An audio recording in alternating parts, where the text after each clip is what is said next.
let me start recording. We are recording. Thanks very much for the reminder, Sefako. I was saying that I wanted to preface my remarks by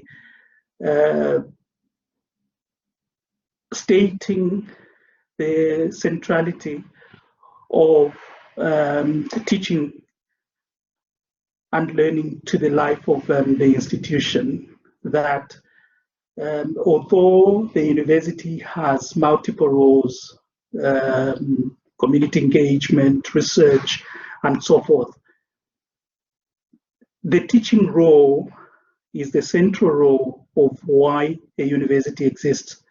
Without students, the university does not exist at all. And this is the reason why, as CUTL, we believe that we should be part of the teaching development efforts, because we are a health sciences institution where a lot of colleagues have come into the teaching profession, having pursued other career pathways before they became appointed as academic teachers. And that in itself implies that there is a lot of teaching development work that we need to do. But even experienced academics, you will find that there is still a lot people would have to learn. We continue learning. And is my presentation visible, colleagues?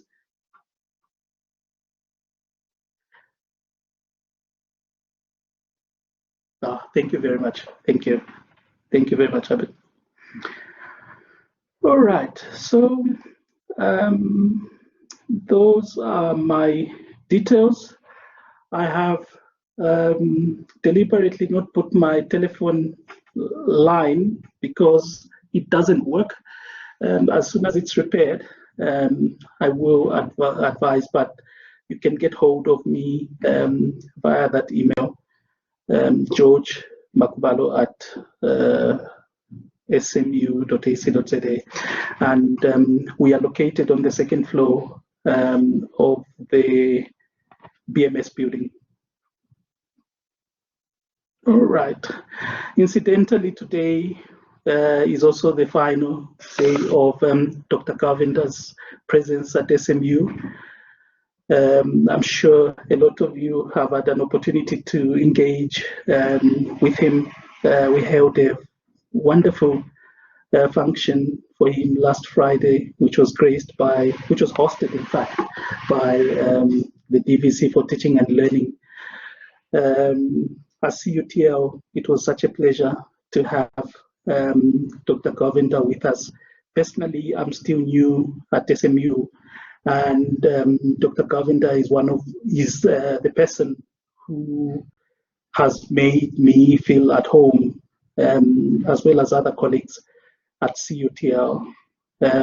Such a pity to lose a colleague and a leader, but we wish him well in his endeavors, and I hope we still continue supporting CUTL and we continue growing in our important mandate we have to support teaching and learning at the university.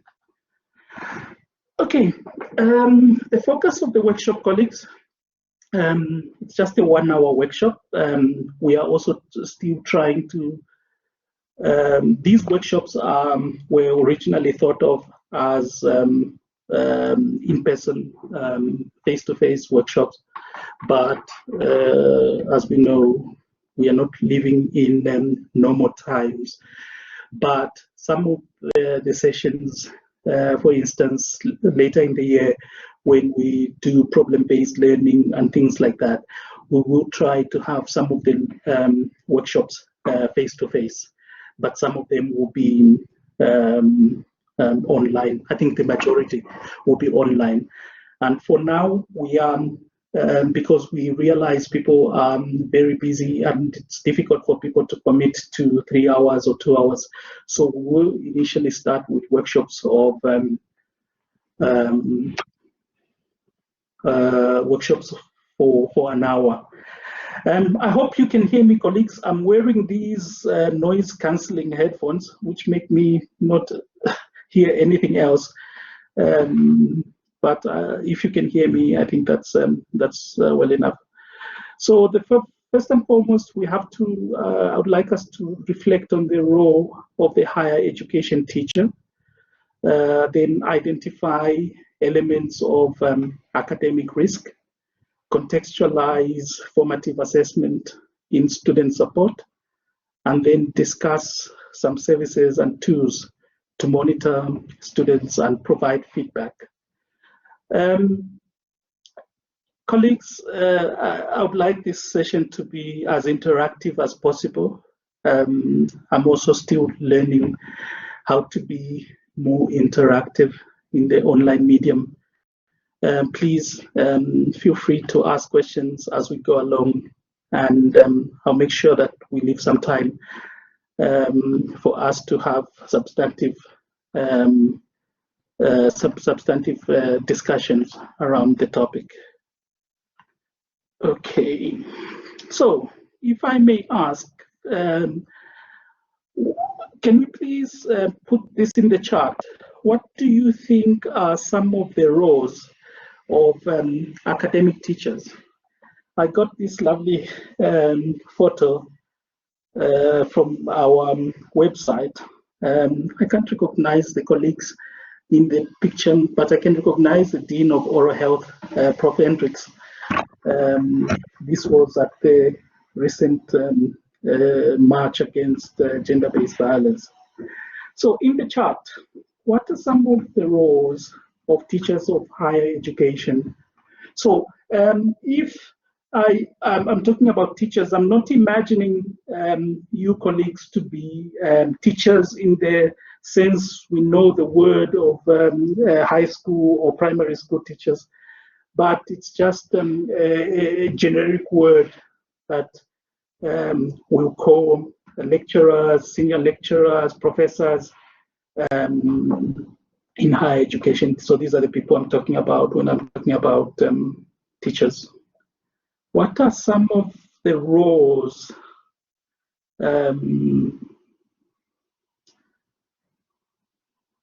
yes, mentoring and coaching.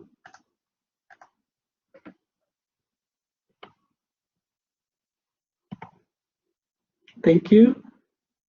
Facilitators of learning, to educate, yes. I like the Matsediso, Ms. Molloy, learning, supporting, facilitators of learning, research, transfer of knowledge. Any more?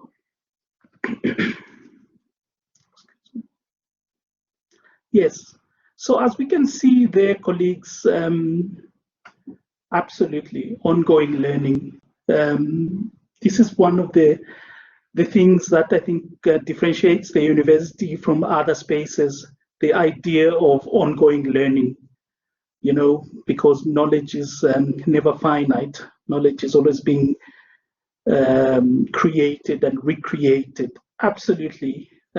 Listening and engagement. We can never overemphasize the role of the academic teacher to listen to the student.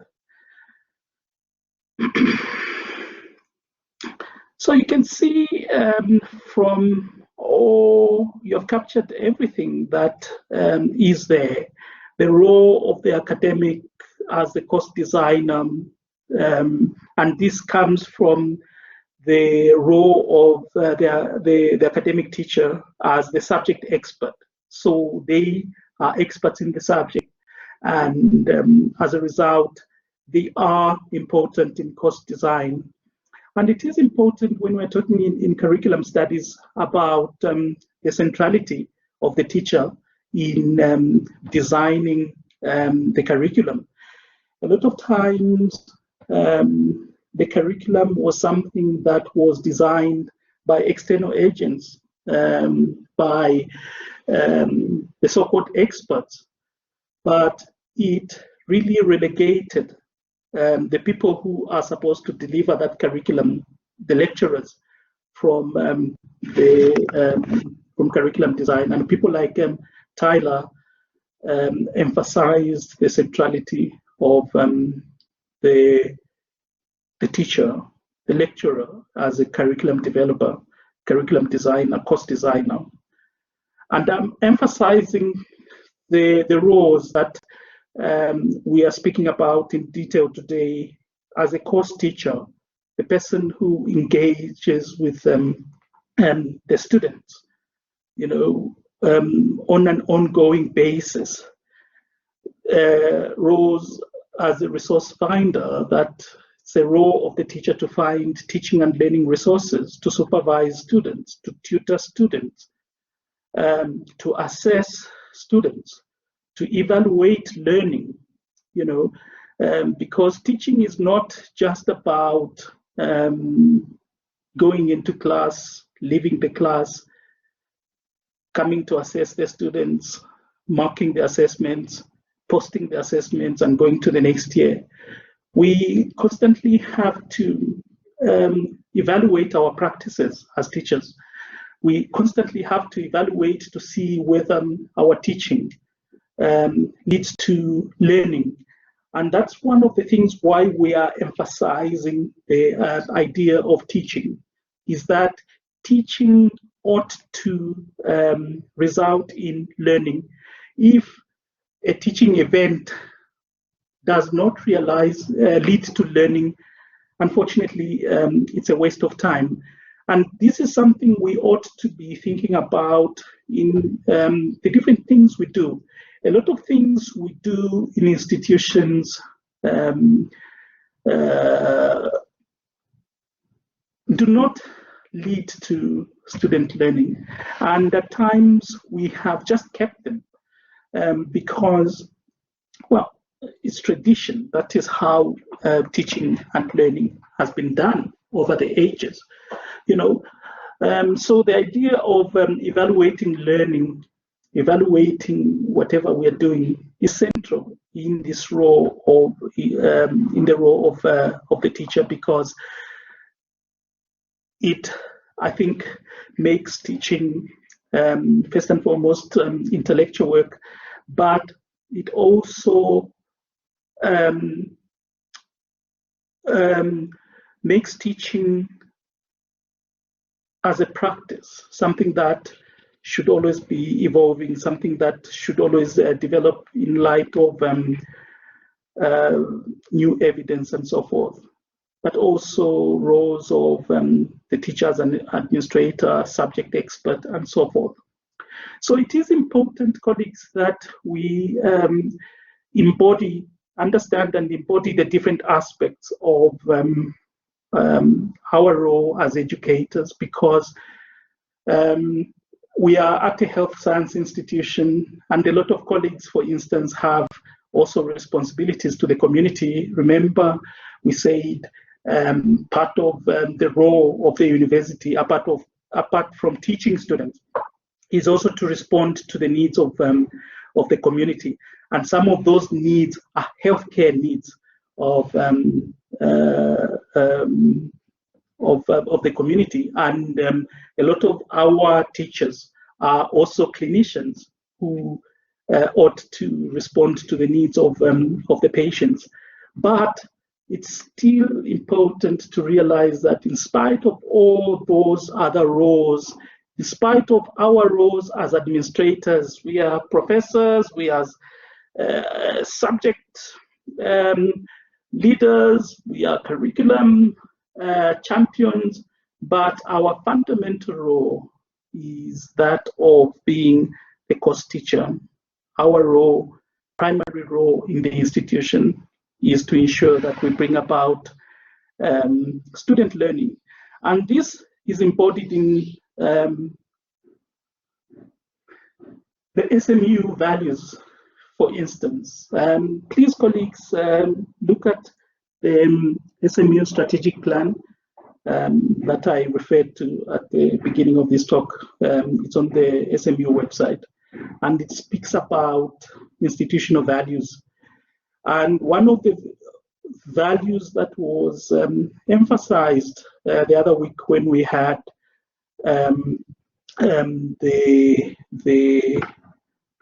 the institutional, what was it called?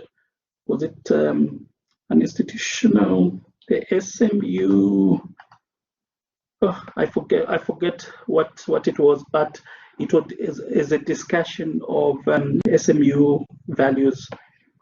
The dialogue, thank you very much, Abigail. And following that dialogue, the idea of student-centeredness was emphasized.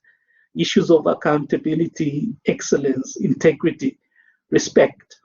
However, what I would like to speak about in great detail with your participation is this idea of student-centeredness. My question to you, colleagues, is what does it mean to be student-centered? What's our understanding of student-centeredness? I would appreciate a word or two in the chat about our understanding of student-centeredness. Sorry.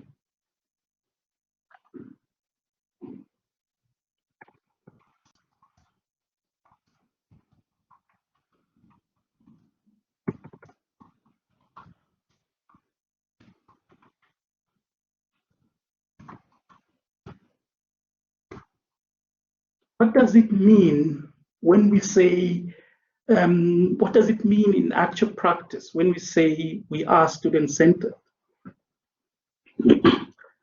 Focus on student development. Thank you very much, Matome. Seeing students as individuals with their own uniqueness. Oh, that is a lovely description, Rahab. Sorry if I refer to you by your first names. Please also call me George. Thank you very much. More colleagues, what's your understanding of student-centeredness? Ah, great, Rahab. Yes, thank you very much, Dr. Nzima. To know that our students saw that our curriculum design and implementation is directed at our students. Yes, absolutely. One of the things we emphasize when we are looking at workshops, for instance, on planning your lesson, is to know your students. A lot of times lessons fail because we just do not know these students, and we plan for a generalized body of students, but we'll be able to respond to their needs if we just understood the students better. Prioritizing students' needs and styles, yes, I do agree with that, Anna, though it might be difficult to accommodate everybody's style because some people's style might be to be in bed with their laptop as you present your lecture. But yes, I do agree that it's important that we focus. And I like the idea, Anna, of students' learning needs. You know, it's an aspect that looks at the student as an individual with different needs. Zanele, yes, considering different learning styles, acknowledging their learning styles and needs. Thank you very much, colleagues. Yes. So it is one of the things that we must be thinking about when we, just by doing that, we find that we are able to move this student from a status of being a struggling student to somebody who can cope better simply because we are student-centered. And student-centeredness does not mean that students whatever students say is what we are going to do. If they say we're not writing the assessments today, then we cancel the assessments. No, that's not student-centeredness, because student-centeredness requires that the different parties, for instance, to an assessment have respect to each other. It requires accountability by the student. So the student also has to apply him or herself. They must present themselves for class. They must present themselves for clinical sessions. That's part of the responsibility as students. So yes, all right. That's also another photograph of SMU students. Which student in that group do you think is at risk?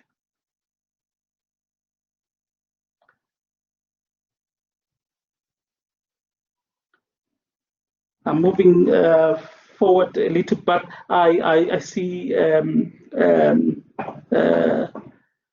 point by Ntoka. I think it's very important.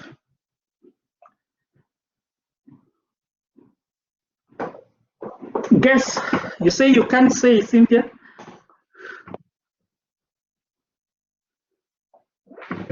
Which student at SMU, and think of risk in the broadest terms, in the broadest sense, let me say. When we get to our classes, we have to teach anatomy 2 or whatever courses, hematology, physics, chemistry, orthodontics. Which student is at risk?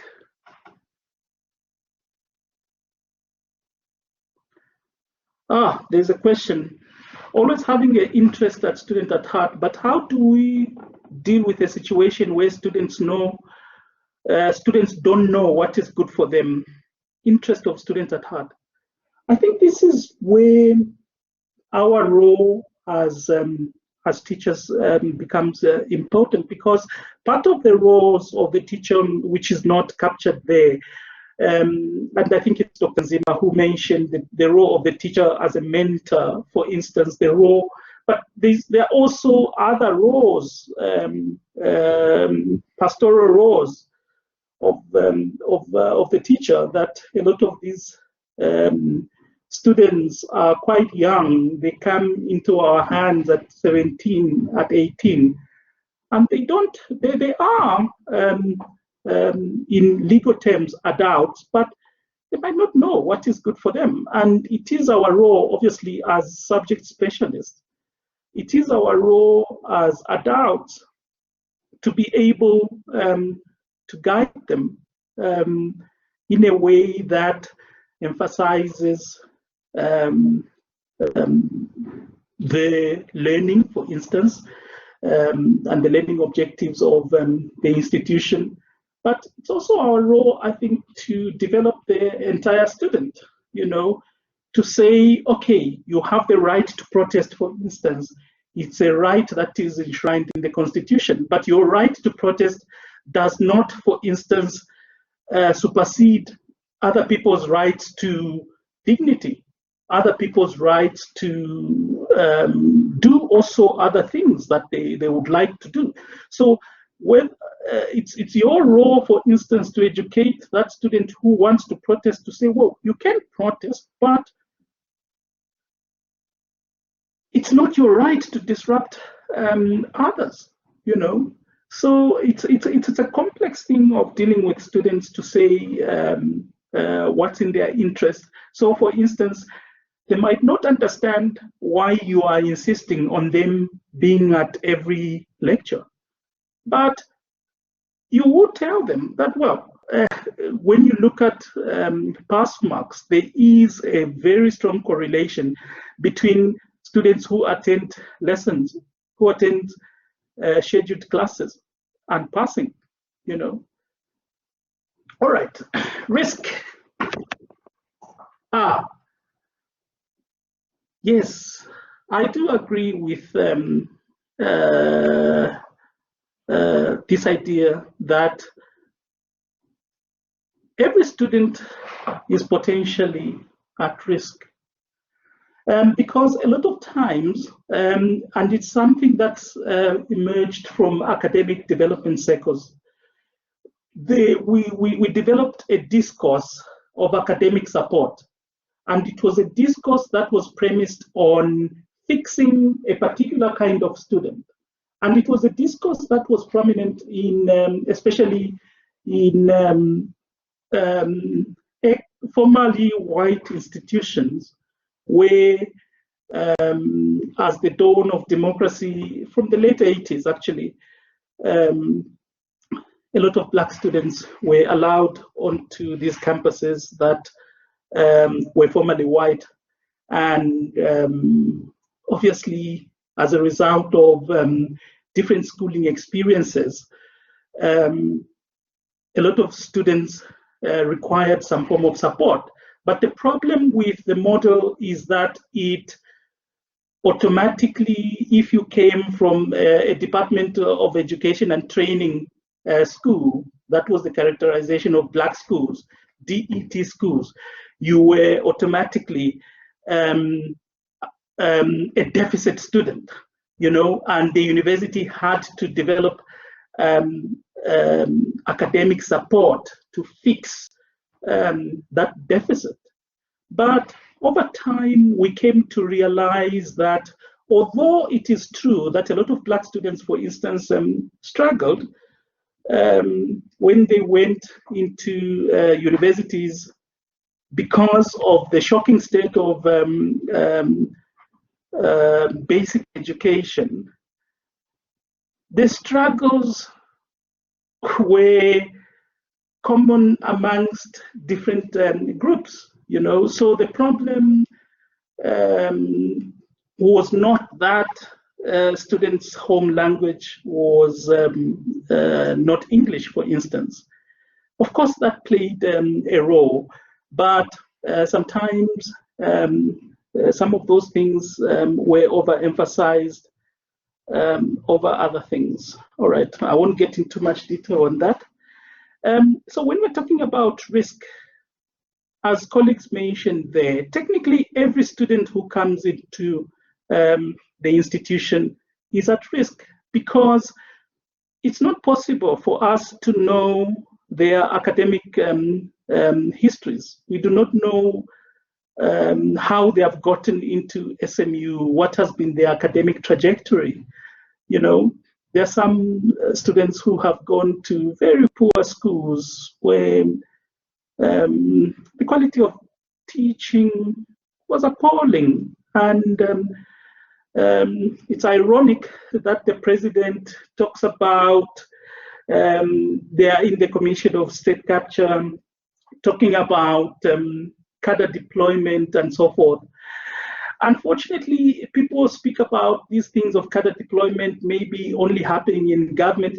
Unfortunately, it also happens in schools, where we have teachers. There has been research after research which shows, for instance, that teachers there was research recently from the Eastern Cape, teachers who were teaching subjects, history, biology, mathematics, and so forth, were not able to get 50% in the same subject when they wrote a paper of the subject they teach. They were not able to, but they are the same people who are promoted to become senior teachers, to become HODs, to become principals, you know. So a lot of these kids come into the university with very poor academic preparation. And it is helpful for us right at the outset to realize that every student is at risk. Students performing below a certain threshold are obviously at risk. Those who are never in class, those who will report at their clinical space for an hour and disappear, are at risk. The picture I showed you there is a picture of first-year students. I think it was taken 2 years ago or so. It's a picture of first-year students. They are at risk because they're coming into a new space, you know, with different forms of teaching, with different kinds of learning, with different priorities and so forth, and also repeating and readmitted students. So as you can see, every student, we're saying every student is at risk, but there are particular categories of students that we must be paying attention to, because that's where risk usually manifests. And we have spoken about why students struggle at higher education. We're talking about underpreparedness, underdevelopment, you know. We're talking about lack of support from teachers at higher education, but also social economic factors. So I highlighted those 2 points because there's nothing we can do as teachers to remedy the socio-economic factors. We can perhaps refer, as we will see in the presentation, but we can do something to help the academically underdeveloped student, but we can also support the student better, excuse me. The question that also arises is when we should start identifying students at risk. A lot of times we do this when it's too late. You know, we start, the students start the, I think the academic year started in April this year. We cannot wait until June to start finding out who is struggling. We must start finding out who is struggling from the first time we encounter the students. And there are some strategies to do this. And it is important, before I come to the idea of when we should start identifying at-risk students, it is important that students know from the outset that we'll be monitoring their attendance, and that attendance is compulsory. And if they do not show up, we're going to call them, we're going to write them an email until they show up. Somebody might say, but is that my role? We're talking about adults. Yes, they are adults, but it is our role to teach them. And if teaching supposes that the learner presents themselves for the teaching encounter, then it is our role to ensure that they show up. And if they do not show up, we ensure that they do not even show up in our assessments. If somebody registers and they do not show up for clinical sessions, we ought to kick them out. But I don't know what the regulations say about kicking people out. I'm just saying that it's important that we, from the outset, we start looking out for these problems. Right at the outset, when you meet students, for instance, colleagues, you can give them a test. What is this test about? You want to establish their numeracy abilities. You want to find out their writing abilities. It's part of formative assessment.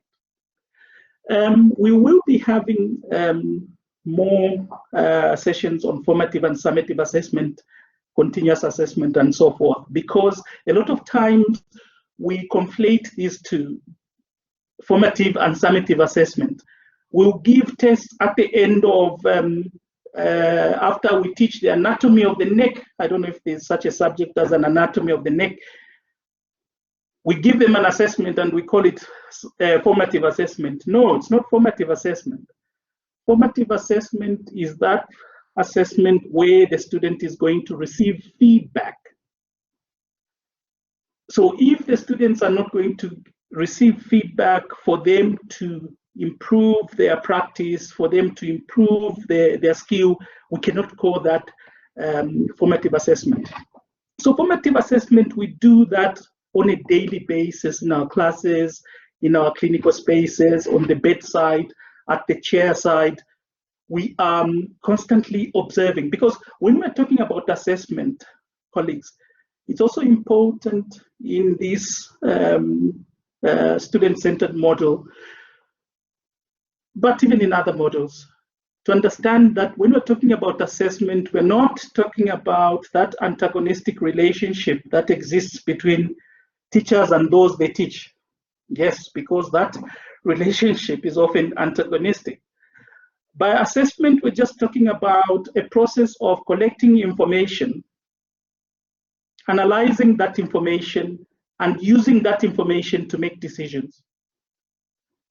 So there are different decisions that assessment does. So formative assessment, which you will do in your class, you're trying to establish, for instance, you test students not to place them, not for promotional purposes.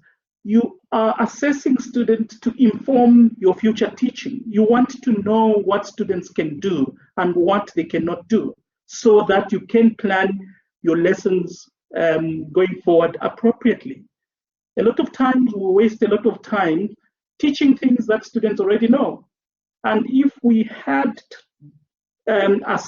done some form of assessment, we would establish what they know and what they do not know, and focus on, more specifically, on what they do not know. So I'm arguing here that formative assessment can be central in identifying the difficulties students are struggling with. But it can also, it's also a place where we help students to develop, because we give them feedback. But it also improves our teaching, because our teaching is informed by evidence. Our teaching is informed by evidence that we collect in our sessions from our interactions with students.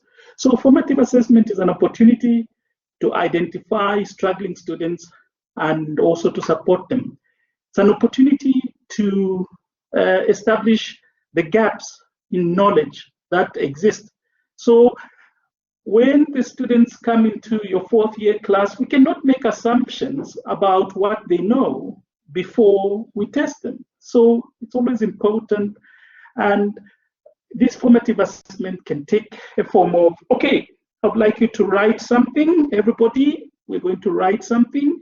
It could be questions that we ask students. So it's any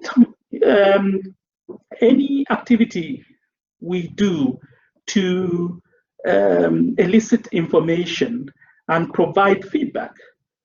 The question that people would ask is formative assessment for marks? Well, because we are in such a marks driven environment, yes, it can be for marks, but not as much as a summative mark. So we would give you a mark for submitting this and resubmitting it. Get 1 mark for submitting it. When you get feedback, you resubmit it.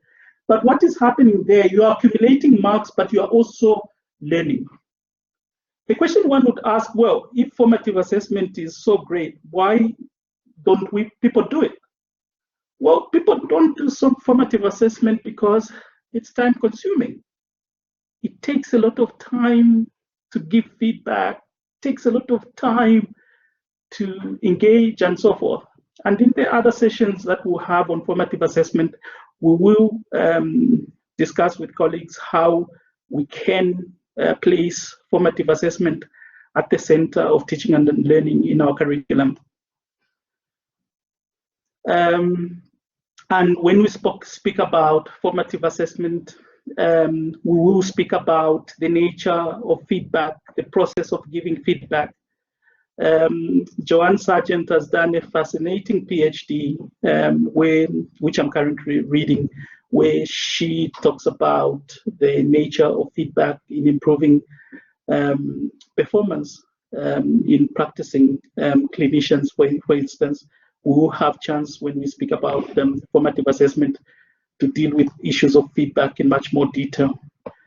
It's also important to reflect on the socioeconomic factors that impact on student learning. There is one study, fascinating study, that I found that showed how just the living arrangements, students' living arrangements, have a great impact on student performance.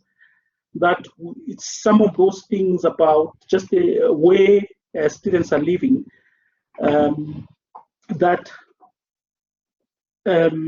have a great impact on their learning. It's also important to know when to refer to students, when to refer students. Students have a lot of problems, and a lot of them are socioeconomic in nature, psychological, and so forth.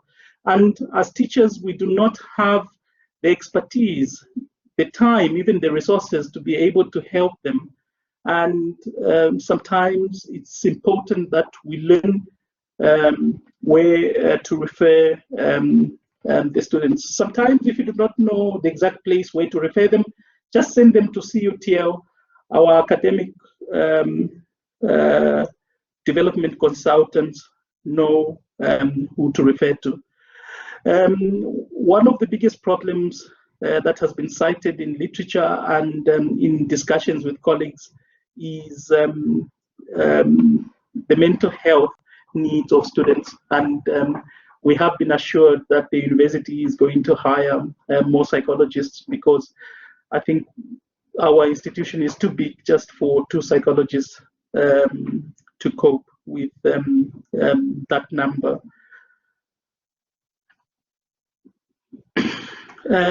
Some services that are available at student support at CUTL, in the student support, the mentorship, tutoring, supplementary instruction, academic support, and tutor training. But I won't belabor this point because you have seen this at different fora. For us, what I would like to emphasize is our move in the discourse from academic support to academic development, so that we focus, instead of looking at developing a particular or supporting a small group of students, we look at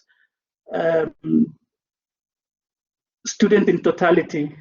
We look at a range of approaches in supporting students. So the same student might need to attend your lectures. The same student might need the services of a tutor. The same student might need a mentor. The same student might need one-on-one sessions with a lecturer. The same student might need writing center support. The same student might need support by the librarians. So it's this broad range of academic development efforts that we must be looking at, rather than a narrow conception of academic support. And who should provide the support?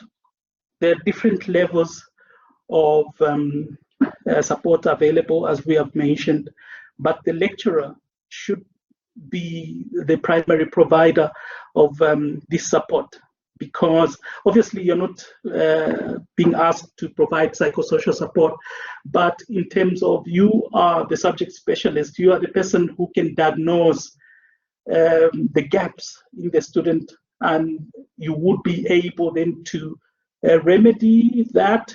You would train a group of tutors who then maybe helps to supplement the instruction, because it might not be possible for you to conduct tutorials for everybody, but you can develop that tutorial program and you can train tutors.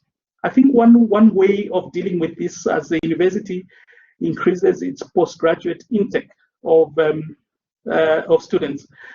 Personally, I know, and I'll get in trouble with Dr. Tsebe. Personally, I'm not in favor of second-year students, third-year students tutoring others, but perhaps we do it because those are the students who are available. As we develop as an institution, we get more postgraduate students. I think even students will get to benefit more from tutorials with academically mature and astute individuals. So I'm saying, I would like to emphasize what I'm saying, that as lecturers, it is our prime responsibility, as we are the central figures because we are the people who are also ultimately answerable why our students fail. So we sit in school boards and we have this group of students. Why have they failed? Why have they failed to progress? Why haven't they achieved their clinical competence at the end of this period? You know, so the question is, what kind of academic support can lecturers provide? Well, lecturers can provide tutorials, but one would say, well, I'm not a tutor. Yes, you're not a tutor, but tutoring is part of the role of an academic. If you have bigger groups, CUTL will appoint, for instance, tutors for you who would help you with the tutorials, train those tutors appropriately. We as CUTL will do the general tutoring training, where we teach them how to present, we teach them how to do this, we teach them how to engage with students. But it's only the lecturer who can prepare those tutors as in the academic discourse, because different disciplines require different kinds of learning, different forms of understanding. So that's where the role of the lecturer becomes central. It is our role, because part of this idea of student-centeredness is that we create space to engage with students. And one way of doing this, which works very well, is just having regular consultation. I'll have my consultation on Monday from 9 to 10, on Thursday from 1 to 3, you know, and students can walk into your office or into a virtual office this time of the pandemic, and they get that kind of academic support where they can have 10 minutes, 15 minutes, 20 minutes with you to discuss the development, but also discuss the learning, discuss the ideas which you are teaching in class. All these help to reduce that distance, that pedagogical distance that exists between the teachers and the learners. Other things we'll speak about, things like embedding language teaching. You look at the curriculum is so dense. There are several things that you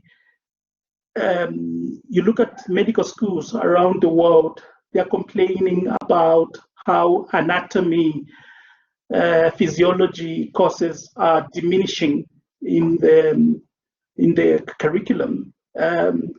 Professor Hendricks wants transferable skills to be taught in the curriculum, transferable skills like leadership. There's no space in the curriculum to teach all these gaps that exist in students. And it becomes about how you can integrate some of those skills as you teach the disciplinary discourse. You're also able to teach them about argumentation, how an article is written, how a conclusion is written, how a reference list is presented, and so forth. I'll be concluding soon, colleagues. Then it's about monitoring, peer monitoring, tutors using technology to monitor attendance, for instance. Peer monitoring works very well. For instance, colleagues have used it in clinical settings. There are group leaders who ensure that everybody who is supposed to be in a certain rotation report at a certain time and so forth, and discharge the responsibilities there. There are other tools in Blackboard, for instance.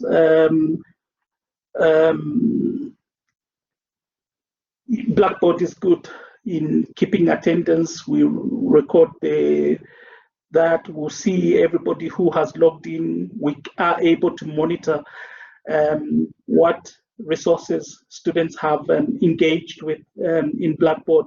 But during the sessions too, it's also important that we keep engaged with charts, with polls, and so forth.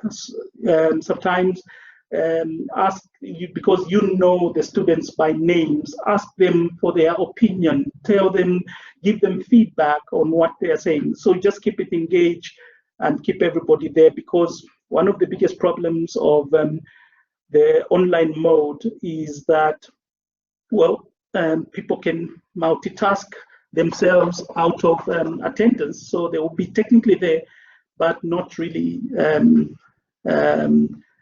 present.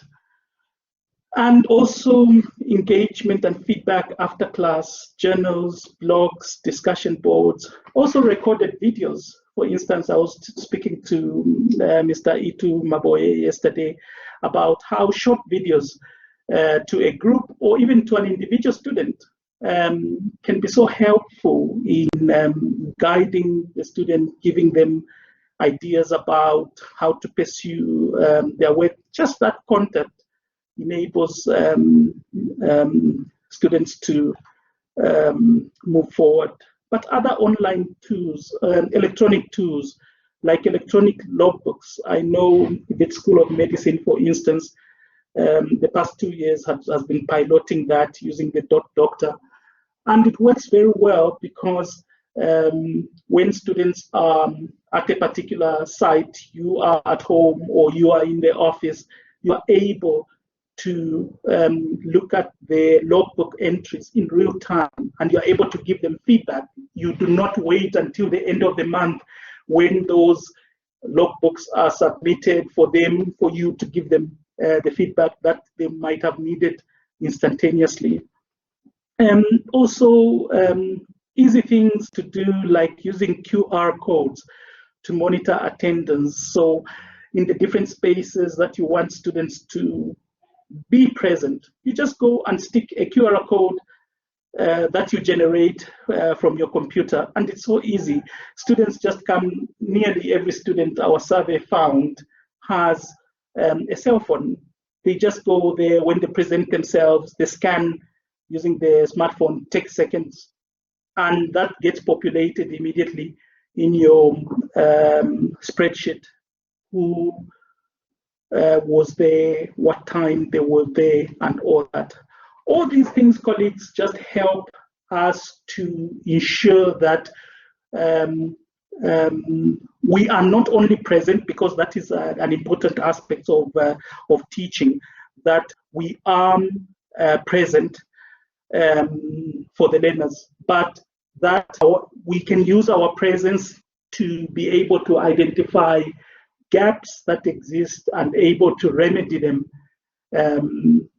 timelessly, and not wait for when students fail. Thank you very much, colleagues. I know it's 12 o'clock. I will welcome questions and discussions. So, yes, about the different things that we have spoken about.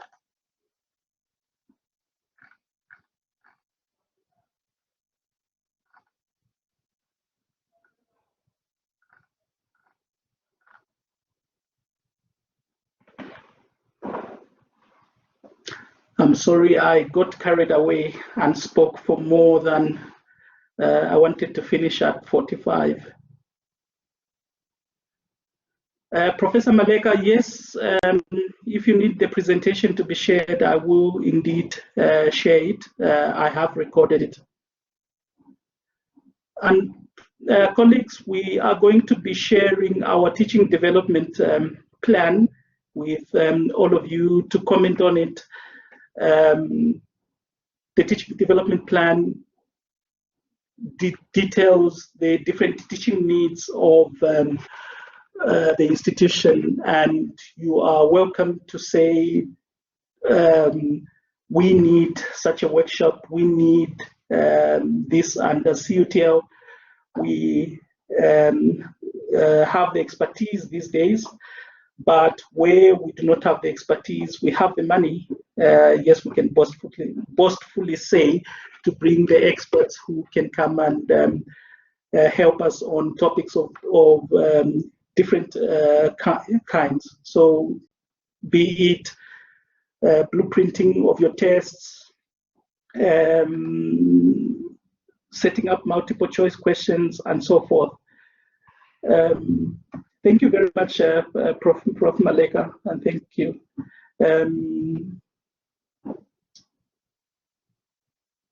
Do we have a postgraduate writing skills support for students? That's a very good question, Matsidiso. At CUTL, we already have a writing center, and last year I wrote a proposal for development of a writing center. We are working with colleagues from the University of Pretoria too, who recently completed developing a writing center for their clinical disciplines, for instance. So this is something that is in the works, that a writing center will be reestablished at CUTL shortly. But if you have students, postgraduate students, who are struggling currently with their writing, please, at CUTL, we have we have people who are able to help the students. Myself, I come from an academic literacy background. We have Dr. Tsebe, we have Dr. Fenta, all these colleagues. We cannot wait until a writing center is established before we can help students. So if your student is struggling, or you are struggling with your writing, you want somebody to give feedback about your writing style of your literature review, a student is struggling with this, we will be more than happy to help you in that regard. But we will also be discussing with the postgraduate office, for instance, to see how we can collaborate in some of these ventures. I think it is important that we host writing retreats for postgraduate students and so forth. But let me not get into another territory. Perhaps that is something that is dealt with by the postgraduate office. But suffice to say that development of a writing center is something that is, we've already written a proposal to management, and Prof. Sikwe is considering that. Thank you. Any more questions before we close, colleagues? It's a great pleasure, colleagues, that 58 colleagues joined us in the first session. Please watch out for these events. We will be communicating the teaching development plan. We'll be communicating the schedule of workshops that we have scheduled from now until the end of November. Thank you very much, colleagues, and have a lovely weekend. If you have any questions, please don't hesitate to send us an email and we'll reply. Thank you very much, colleagues, for your feedback.